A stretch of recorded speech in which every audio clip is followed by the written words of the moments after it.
Hey everybody, this is Dream, and I'm going to be reviewing Ninth Dawn 3 from Valorware.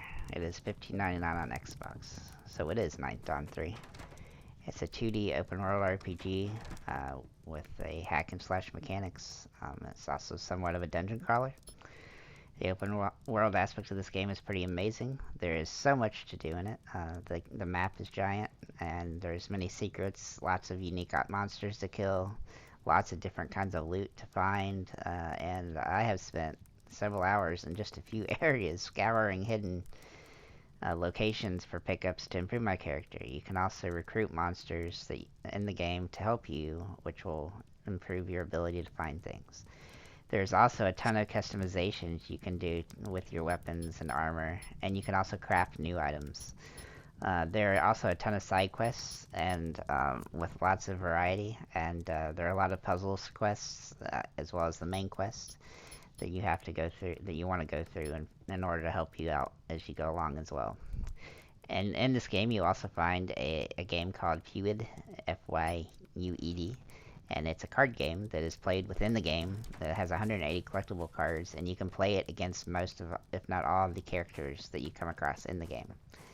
And when you compete against them, if you win, you can take some of their cards, and if you lose, they will take some of yours. Overall, this game is very massive. There's lots of gear. There's lots of different skills that you can choose to build your character to help make the gameplay fit the kind of game that you like, the style that you want to play. It is a rather simple system, but it's also complex in just in the surprisingly amount of different options that you have. Um, the the only It is in a 16-bit style, so it's a little, it's kind of a little old school, but it's also I also felt like it's really well done. This is definitely, a classic RPG kind of game, so if you're into those type of games, you're gonna enjoy this one a lot. Um, let's see, overall, I'm going to give the game an 8 out of 10. It's just very well done, and if you're into these kind of games, you're gonna enjoy this one a lot. For a indie game, I think that they've really hit one out of the park on this one.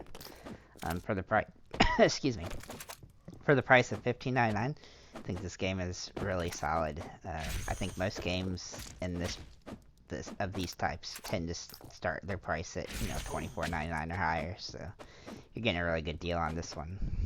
Let's talk about the achievements. The achievements in this game are going to take you a long time, but that's okay. If you're into these type of games, you're not going to complain about that, because it's going to have you, this achievement list is going to make sure that you go through all different parts of the game and try different things. It's not overly difficult. It's just going to take time for finding unique things. You could definitely miss some of these achievements depending on how you try to play the game, but as long as you're paying attention, I think you're going to be able to complete this 1,000 in a relatively easily, but it's just going to take time. Overall, if you enjoy 2D old school RPGs, I think you're going to like this game quite a bit. It's very well done, and I highly recommend it. So, I also enjoyed the card collecting game within the game, and I think that's adds an added element that not all RPG games have in them. So, I definitely recommend this game. 8 out of 10, like I said, and great price. So make sure to pick it up and let us know in the comments what you think of the game and how you're progressing and what kind of character you created. Anyway, have a nice day, everybody.